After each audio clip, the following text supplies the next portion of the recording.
Assalamualaikum warahmatullahi wabarakatuh. Di sini saya akan menerangkan tugas UTS kasus pelanggaran etika bisnis, mata kuliah etika bisnis, dosen pengampu Ibu Ade Purna Damayanti SEMM. Perkenalkan, nama saya Muriah dari Prodi Manajemen Plus dengan nomor NIM 289215052. Alur materi yang pertama latar belakang, yang kedua analisa masalah, yang ketiga penyelesaian masalah, yang keempat kesimpulan dan saran.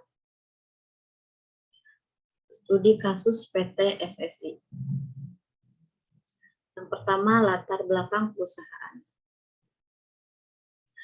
PT SSI adalah perusahaan matras, perusahaan yang terdepan dalam bidang matras, karpet, dan perlengkapan tidur lainnya yang beralamat di Desa Bojongkulur, RT 2 RW 3, Gunung Putri, Kabupaten Bogor. Didirikan lebih dari 17 tahun. PT SSI telah beroperasi di Indonesia sejak tahun 2000 dan pada saat ini PT tersebut telah memperkerjakan kurang lebih 150 karyawan untuk menghasilkan beragam produk karpet, matras berbagai macam model, dan karakter seperti karakter anak-anak atau kartun. Saat ini produk PT SSI masih sangat sedikit karena sedikitnya karyawan dan pasar yang belum meluas. Moto PT SSI adalah memproduksi berbagai macam karpet dengan berbagai macam karakter. Komitmen perusahaan yang berkesinambungan untuk mengkombinasikan ilmu dan teknologi guna menyediakan produk-produk yang mampu memenuhi keinginan para customer pecinta karpet yang sangat berkualitas. Yang kedua, analisis masalah.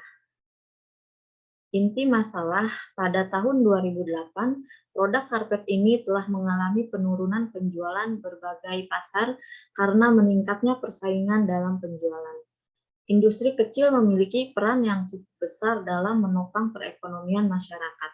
Bahkan pada saat krisis yang melanda Indonesia pada pertengahan tahun 1997 silam, banyak industri kecil yang mampu bertahan dalam situasi krisis ini. Industri kecil mampu bertahan karena sangat fleksibel dan cepat tanggap terhadap perubahan.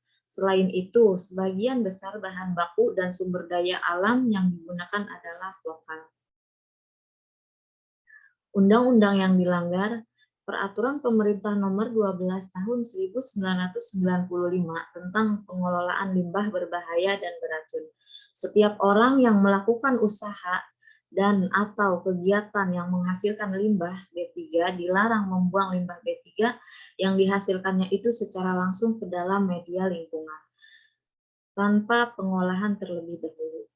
Berikut merupakan ketentuan waktu kerja berdasarkan pasal 77 ayat 2 Undang-Undang Ketenagakerjaan bahwa berdasarkan peraturan yang berlaku di atas 8 jam kerja dalam satu hari dan 40 jam kerja dalam satu minggu untuk 5 hari kerja dalam satu minggu.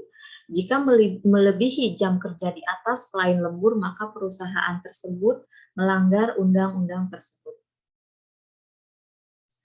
Berdasarkan pasal 79 ayat 3 Undang-Undang Ketenagakerjaan 13/2003 JO Undang-Undang Cipta Kerja 11/2020, seorang pekerja berhak atas cuti tahunan paling sedikit 12 hari kerja setelah pekerja atau buruh yang bersangkutan bekerja selama 12 bulan secara terus-menerus.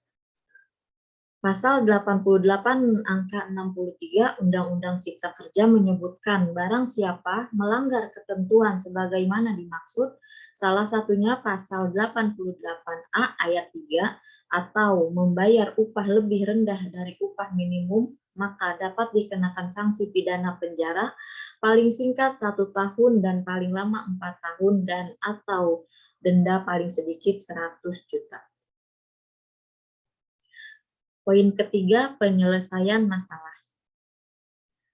Tindakan perusahaan, pihak PT SSI berusaha untuk memenuhi kekurangan tersebut di atas dengan cara melengkapi, persyaratan tersebut di atas ke dinas terkait, dalam hal ini Departemen Perindustrian, dan supaya perusahaan tersebut tetap berjalan dan tidak mengganggu keberadaan tenaga kerja yang ada, dan ini berarti tetap membantu pemerintah dalam mengurangi pengangguran.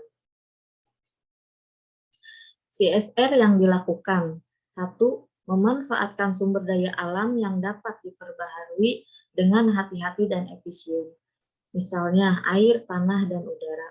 Kedua, menggunakan bahan pengganti, misalnya hasil metalurgi. Yang ketiga, mengembangkan metode penambang dan memproses yang efisien serta pendaur ulangan. Poin keempat, kesimpulan dan saran. Kesimpulan, melihat kenyataan yang ada bahwa perusahaan yang mampu bersaing dengan perusahaan yang lain itu ternyata bukan hanya perusahaan besar saja. Perusahaan yang berskala menengah pun ternyata mampu bersaing dan bertahan keberlangsungan hidupnya sebuah perusahaan apabila dikelola dengan menggunakan prinsip-prinsip bisnis yang berlaku dan dikelola dengan baik dan benar, dan harus berjalan sesuai dengan etika bisnis yang berlaku serta memenuhi persyaratan-persyaratan yang telah ditetapkan oleh pemerintah. Intinya, apabila sebuah perusahaan agar bisa berjalan baik dan tidak akan menimbulkan permasalahan, suatu hari itu harus memenuhi hak dan kewajibannya baik kepada karyawan, masyarakat, dan pemerintah. Saran untuk PT SSI ini, yang pertama, PT SSI harus lebih memperhatikan lingkungan sekitarnya. Yang kedua, harus memenuhi hak-hak karyawannya baik upah, cuti, dan lain-lain. Dan yang selanjutnya harus mentaati peraturan yang berlaku. Dan yang terakhir, bekerja sama dengan elemen yang ada, baik masyarakat maupun pemerintah setempat. Terima kasih, sekian dari saya. Wassalamualaikum warahmatullahi wabarakatuh.